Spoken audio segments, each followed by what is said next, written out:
I'm Ashton Addison from EventChain for Investment Pitch Media and the Crypto Coin Show. And today on Blockchain Interviews, we have Pradeep Goel, the CEO of Solve Care. Pradeep, welcome back to the show, and thanks for taking the time to be here today. Ashton, it's my pleasure, and I'm looking forward to our session today. Thank you for having me. You're welcome, and likewise. I would love to start with an overview, high level of Solve Care. For those who didn't see our last interview, we can talk about some of the solutions and how you're disrupting the health tech industry, and then we can dive into the details. Sure.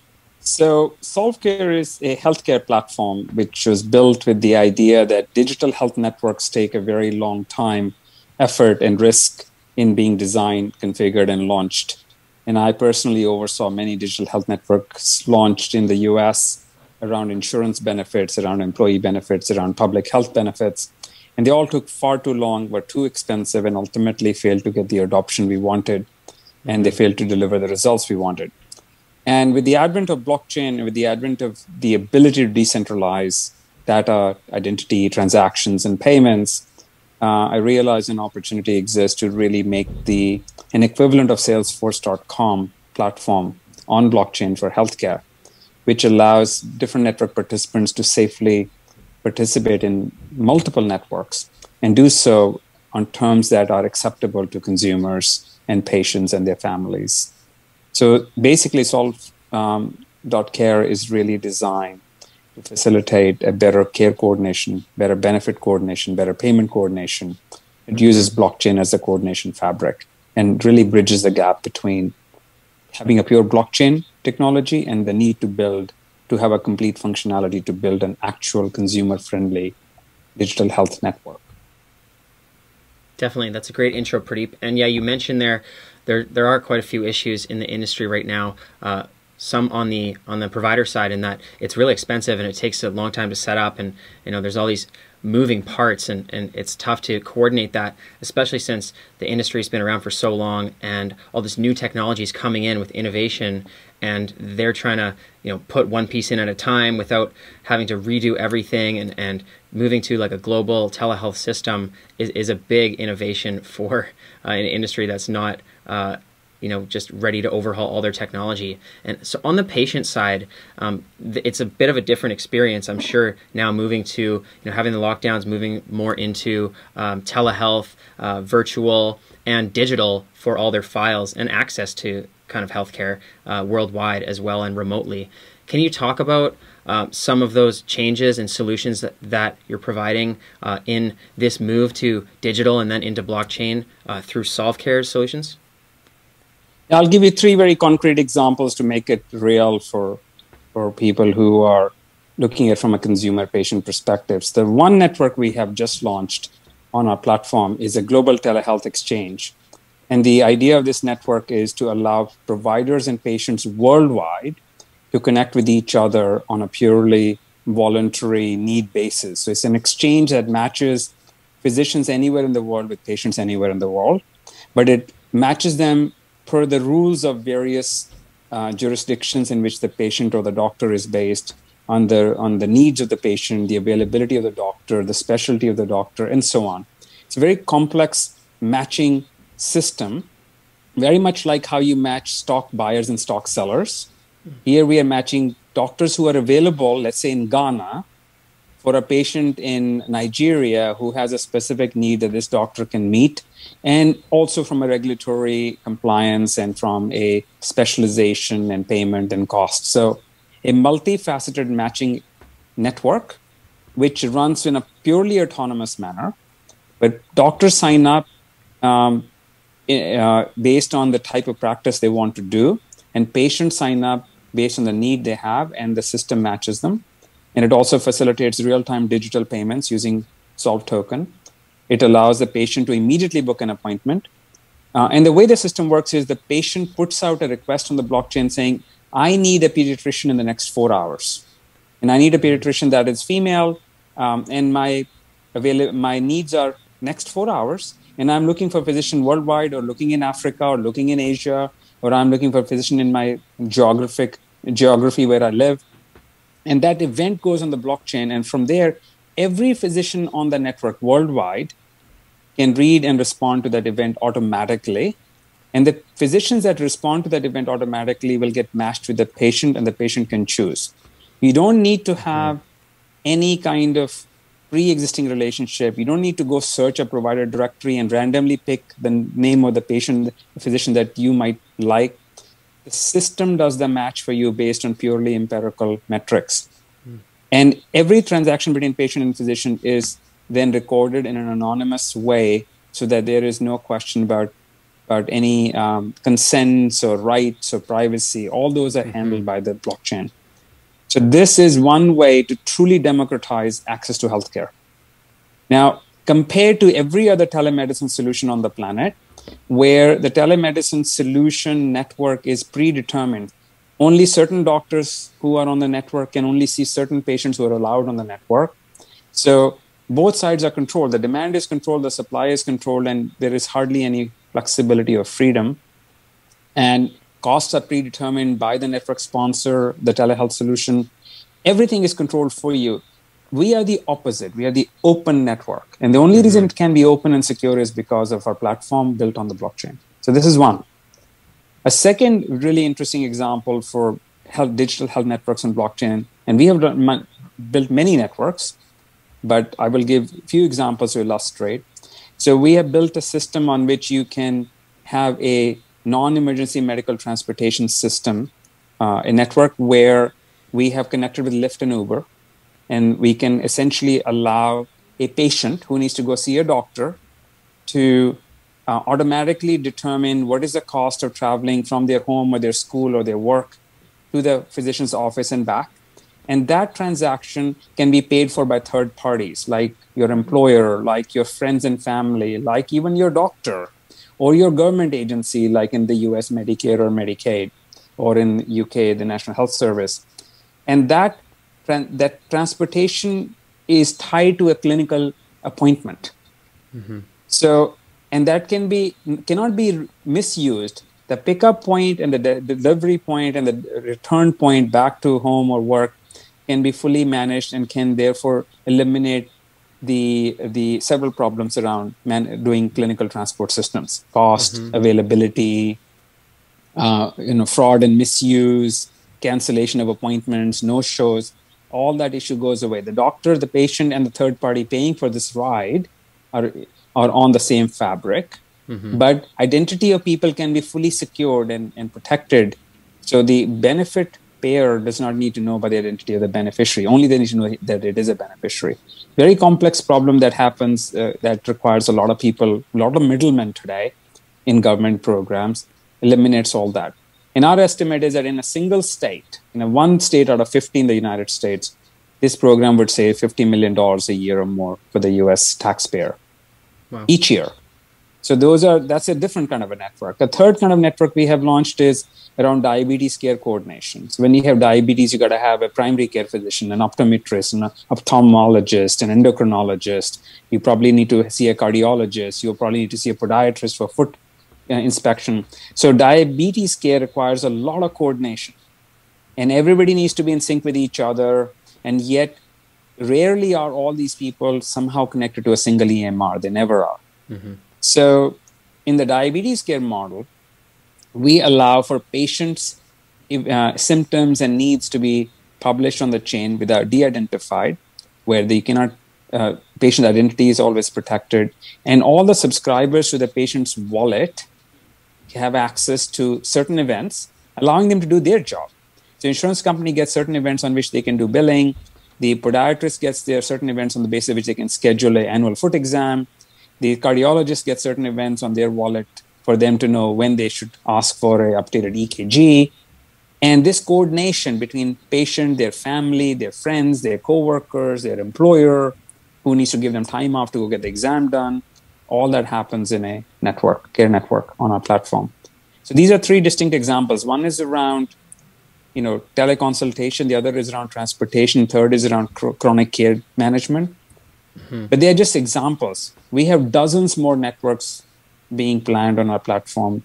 One is around suicide prevention, where teenagers can report in their thoughts and their worries and their stresses in a fully anonymized manner and connect with a psychologist who can intervene based on the level of risk and threat that the child is or the teenager is feeling, thereby reducing the incidence of suicide.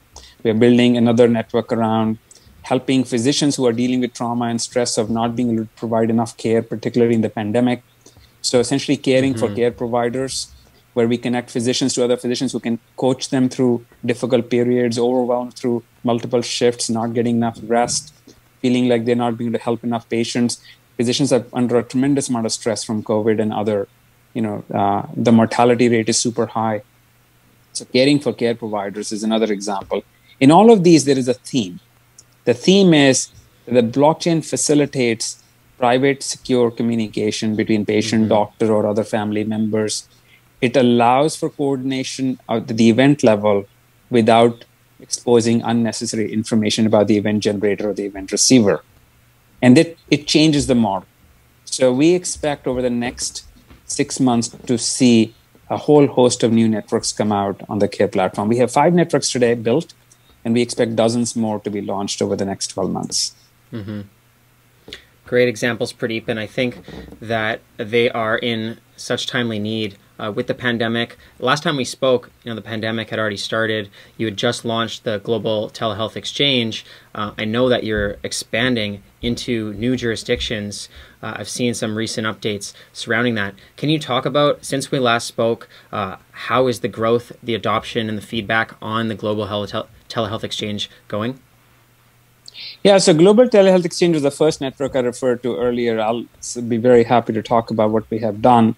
So we have expanded our vision from regional to global. So that's the first thing we have gone. And what we have done now is we've launched it in 20 countries. So where physicians in 20 countries are available to patients in those 20 countries.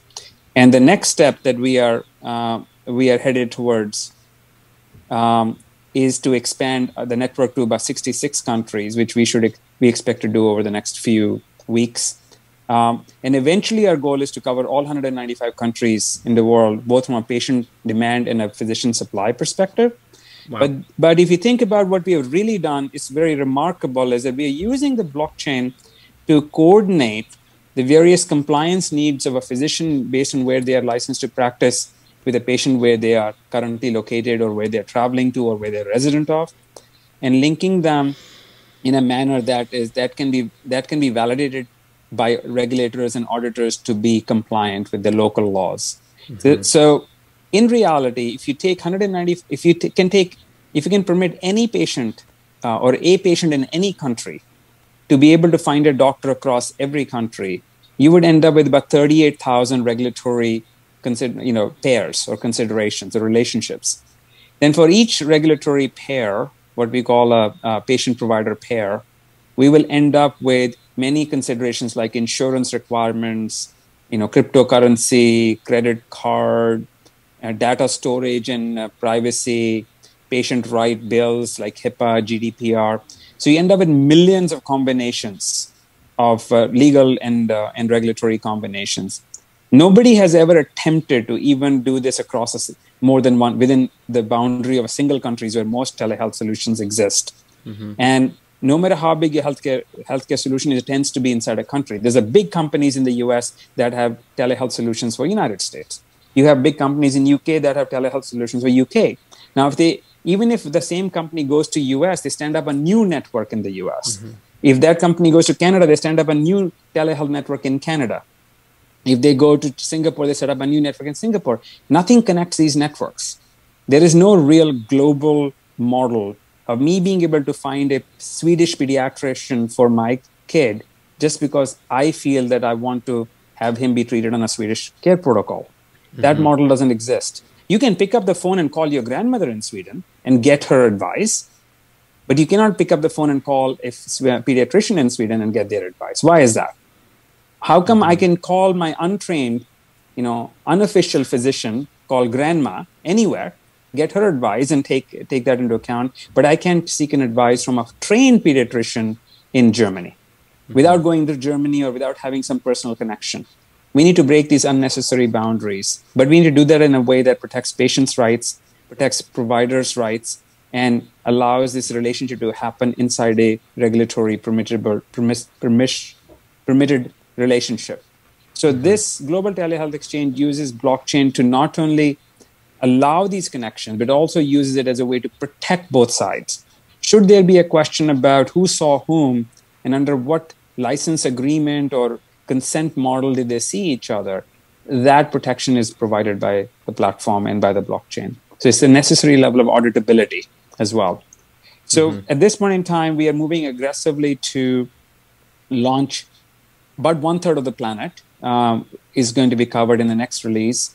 And then eventually we expect over the next 12 months to really cover the entire globe, where a patient in Nigeria, when they search for a physician, can find physician not just in Nigeria, but essentially in any part of the planet. And then it's up to them to choose the physician and the type of consult they want. And they can also choose based on cost, availability, specialization, where the physician is registered, where the physician went to school, on and on and on. But the exchange does all the matching. So a physician doesn't have to become an expert. The idea is that a working class single parent who doesn't have time to go take their kids to a pediatrician during working hours needs to be able to find a pediatrician who's available at 10 p.m. at night when she's home and the only time she can see one. And we need to be able to find the pediatrician available in that next 30 minutes. And the choice is their immediate geography or halfway across the planet. And the exchange should give them all those options. So GTHE, in my mind, is, as we refer to Global Telehealth Exchange, is a foundational restoration of patients' rights as a parent, as an adult, as a child of a parent who needs care. We need to restore choice. We need to restore access. And we need to make things affordable. And we should be able to choose the equivalent of our grandmother anywhere on the planet and say, but you are not my grandma, but you are equivalent to me because you are a trained physician with certification in Canada. And I want to speak to you and get your opinion. So that's what GTHE is. Definitely. Great examples, Pradeep.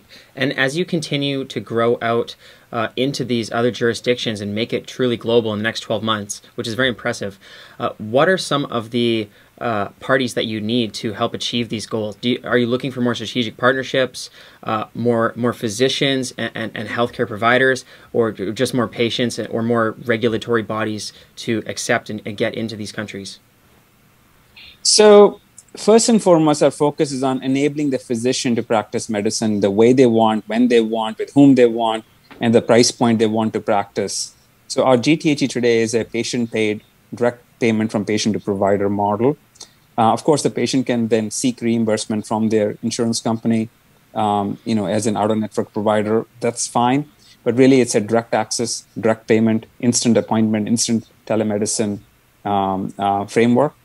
Having said that, we have physicians now signed up for GTHE from over 40 countries.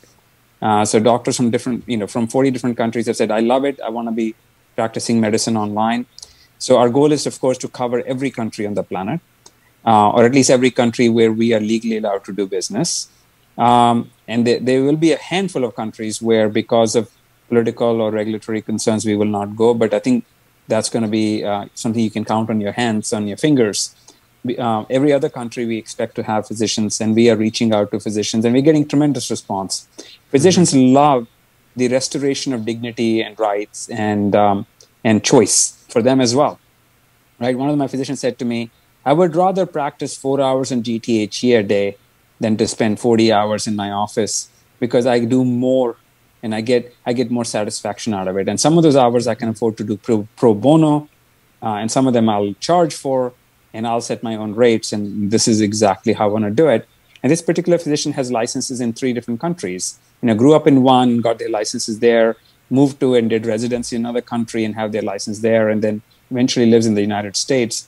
And his point is, why can't I practice medicine in all 3 countries? I have licenses in all 3. Why can't I see patients in my home country where I'm fully licensed physician? Why can't I see patients in the country I used to live in where I'm fully licensed still, board certified? And of course, I am currently living in the US and I have license there as well. The answer is you should be able to, but practically that's very, very hard. On GTHE, he can do that. He can simply publish his practice to have 3 countries where he's authorized, and the exchange will automatically match this physician to all the patients where he's legally allowed to see, whether it's those 3 countries or 30 others. So the point here is that this is giving physicians enormous flexibility and restoration of their rights as a physician. So having said that, our objective is to work with regulators worldwide, wherever there is regulation that is unclear, to make sure they understand what we are doing. We don't wish to ever harm the patient. We don't wish to ever break the law. So we are working through these scenarios country by country, but we are growing rather quickly because we're finding a lot of appetite for what we're doing. So to answer your question, coming back to it, physicians is who we focus on. Physicians automatically have panel of patients that they activate on GTHE, which makes it very easy to grow quickly. And we always are looking to engage with the regulator wherever we can. So just in very recently, like in the last 48 hours, we have engaged with the regulator in Korea to talk about where telemedicine in Korea is largely prohibited, but we are working with them to understand in what scenarios does GTHE make more sense to launch in Korea. And there's a lot of appetite for it. Of course, the scenarios will be well defined. The regulations have to be coded into the matching algorithm, but those are relatively quick things for us to do. So similar conversations are happening in the Middle East. Similar conversations are happening in India. There is hardly any. I mean, there's any continent that is inhabited today, we are having conversations there, and plan to grow there rather quickly. So the idea is that auditability, transparency, instant payments using digital assets, fully secure record transmission between parties, absolute control over consents and data, and patient privacy is always protected and 100% in their hands. Those things really make it possible. In fact, all of those things are needed for you to build something like a global telehealth network. And we are, I think, the only company on the planet that not only is attempting something so audacious, but has actually done it. So now it's all about scaling. Very cool. Pradeep, I love it, and it's great to see how quickly you're expanding. And if there are more people that are interested in following along with Solve Care, learning more, whether it be physicians, regulators, patients, or other parties, what's the best way for them to learn more? So Solve.Care website is www.solve.care. We have a very active channel on Telegram where we have thousands of people continuously engaged in conversation with us and with each other. We have our normal communication through info@solve.care, where we receive lots of inquiries from worldwide. We have a provider relations team that works with physicians to educate, engage, enroll, and certify them on GTHE. And we do that at no cost to the physician. So they can always reach out to us, and we will handle all the proper validation of their clinical credentials. We will make sure that they are who they are. And if they are a board-certified physician in their country of residence, then we'll bring them on with appropriate profile onto the platform.